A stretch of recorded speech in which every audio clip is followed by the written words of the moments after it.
Masked Hero. Hello everybody and welcome to another Marvel Champions discussion video. This week we're continuing a series that I just let lapse for too long, quite frankly. And that is where we talk about the most thematic card from each hero's hero kit. And in our last installment, we talked about the next evolution wave, and now it's time to talk about the Age of Apocalypse. And my hope is that we can continue this series and get up to date with Civil War. We only have 2 more waves after this in pretty good time. But let's cut right to the chase and talk about our heroes. We have Bishop, Magik, Iceman, Jubilee, Nightcrawler, and Magneto to cap off the mutant era. And right at the top of the list, we have Bishop, who is a character who has the ability to absorb a vast amount of different energies. And I feel like there is probably several correct answers for this. The one that fit best with what Bishop is capable of doing, in my mind, is energy conversion. This is a zero-cost event defense. Here, interrupt. When an enemy attacks, shuffle each resource card in your discard pile into your deck. You cannot take more than 3 damage from this attack. So I really see this as representative of what he can do, because while many of the other cards do react to how many resource cards are in your hand, and his hero card itself allows you to put resource cards into your hand by allowing you to discard the top cards of your deck equal to the amount of damage you took, put all that resources back into your hand. This allows you to say, we spent some resources over the course of the game, let's shuffle them all back into your deck so that you have more cards that you can hit with your hero ability. But I think also limiting it to 3 damage is a good way to kind of protect him. Yes, you will only discard the top 3. You do care about that a lot, but I think taking less damage and allowing you to still be able to use something like your uniform or your rifle to dole out damage or heal damage while restricting the amount of damage that you took is still all, I think, on the table. And just taking those resources, that energy, and putting it back into your deck, which in some ways is just kind of symbolic of him being prepared to take on that concussive energy when he gets hit, in whatever form or fashion. Also, as I look at this, I realize now for the first time, it's been like 2 years now, and I'm just now realizing that this art is a continuation of Iceman's Ice Blast, because the dude in the corner with the ice spikes coming around him is the same character as in the Ice Blast art. So never noticed that before, but I'm noticing it now, and hopefully you cannot unsee it either. But let's move on to Magik. So Magik was really easy because it's spelled out right on the card, and that is Stepping Discs.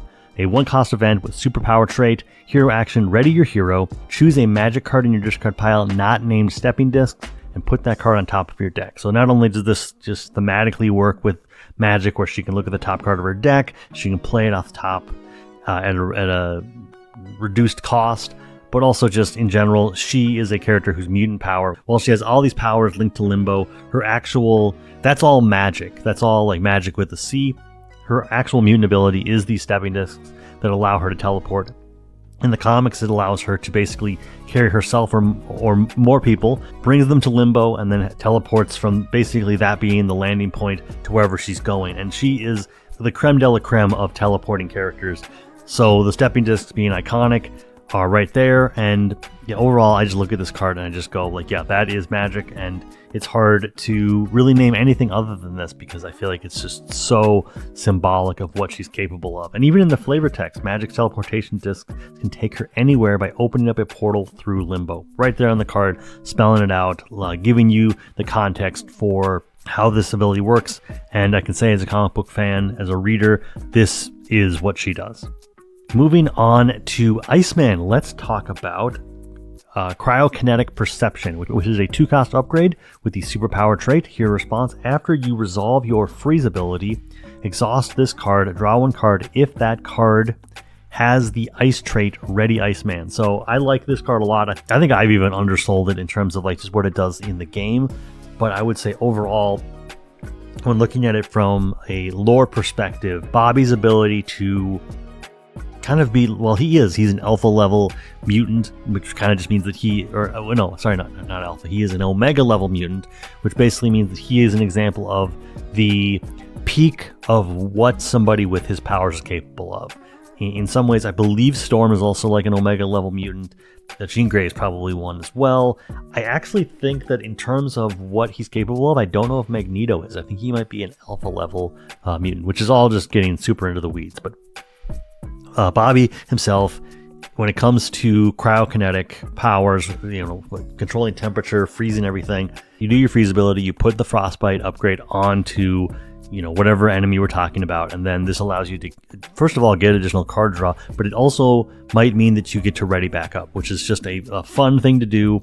It can add a lot to what you do going forward in your turn, and just, overall, I think that it just shows his mastery of his ice powers, and just how in tune he can be. Like, you draw that ice card and suddenly you get to ready back up because he's just that good. Overall, this is just a fantastic card that I think also just wraps up his powers within the lore really, really well. Next up, let's talk about Firecracker out of Jubilee's kit. So this is interesting because there's actually 3 different versions, because I think each one of them has a different resource type on it. So we just have the energy one up on screen here, but it is a 2-cost event with the attack and superpower traits. Hero action, deal 4 damage to an enemy. If you paid for this card using 2 different resource types, stun that enemy. This is representative of Jubilee's ability to basically produce explosive light. I would say that overall, her powers can sort of be lessened or kind of like not taken seriously, but at the end of the day, if she wanted to, she could just release a supernova worth of power, which I brought up in my lore video a couple months back. But overall, I think that this is, one, just being able to deal 4 damage for 2 is maybe not the best, but being able to stun within her constraints, where she's like, hey, I want you to use different resource types, that's built right into my kit, and if you do that, you're going to stun the enemy. I think 4 damage in a stun is pretty good. And just overall, I think that even just the fact that each one of the different versions has a different resource type on it is also interesting, because if we think of resources as just different kinds of energy, even though energy is one of them, but just if we think of them as just like different kinds of things, like kinetic energy, psychic energy, like I guess psionic energy, and then like actual like power energy, like that I think also fits really well, because I'm not going to say she's a master of the elements, but she definitely is going to be taking the different kinds of energy that are created in our universe or in the Marvel universe to her advantage. And just overall, I think also just Firecrackers is kind of the visual aesthetic that I think a lot of people would put on to Jubilee. Next up, we have Bamf from Nightcrawler, and this was also a super easy one. I think this is about the most iconic power on the list. So obviously, many people know Nightcrawler is a teleporter. When he teleports, he leaves the scent of brimstone, and this poof and the sound effect on the onomatopoeia on the page is Bamf. So Bamf, in terms of the card game, is a 0-cost upgrade attached to enemy, max 1 per enemy. Here, interrupt defense when attached enemy attacks. Discard this card. Declare Nightcrawler as the defender without exhausting him. I think this is just stellar. It allows him to teleport right in, take the defense real quick. He's got a high defense, so he's able to just jump around the table and do whatever he needs to do to help everybody out. And I think that's just stellar. It just shows how good he is at teleporting, how precise he is. It can only be short distances in the comics, but if you're in a fight with Nightcrawler, he's going to be able to have line of sight with you. He's going to be able to get there and keep you safe. And he is kind of, I guess also thematically, this is interesting because Nightcrawler is, I don't want to say he's a masochist, but he's very self-sacrificing. He will jump in front of a bullet to save somebody, even if it was going to hit their kneecap. Like, he will just go down to, he's down to clown like that. And I think honestly there's a lot of stuff within Nightcrawler's kit that probably could have been, indicative of what he just like his prehensile tail is a good example of just his biology, and being able to do the teleport drop or porting away, or these are all things that sound like the kind of things that he does.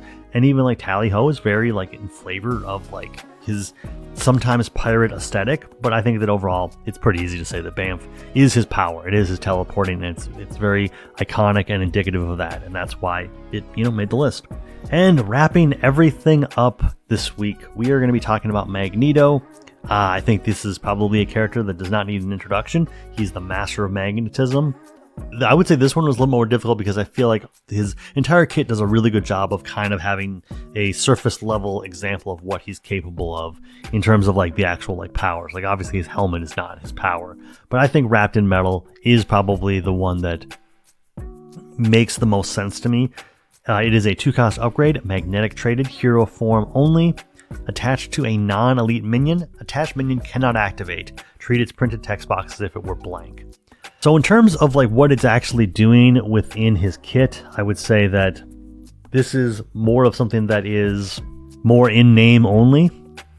You can look at his magnetic bubble and say like, oh, well, he can do this, or you can look at the electromagnetic blast as also something that could be indicative of what he does. But I think at the end of the day, just saying that because he has this magnetic ability and he can use it to basically trap people and, you know, pacify them to some degree, I think that is the best way of kind of wrapping up what Magneto is capable of. I would say Wrapped in Metal maybe has the weakest defense in terms of the cards we've listed today. Like, so many of the other ones are surface level there, but, you know, some of his kit is just armor. At the end of the day, I feel like Wrapped in Metal is the most kind of visually distinct, clear version of what he does, and that's why it landed on this list. Next time, we'll be talking about the Agents of S.H.I.E.L.D. I hope that will not be a 6-month break, but what do you think? What cards do you think are iconic from these heroes kits? Let me know in the comments, and until next time, you're doing great. Keep it up.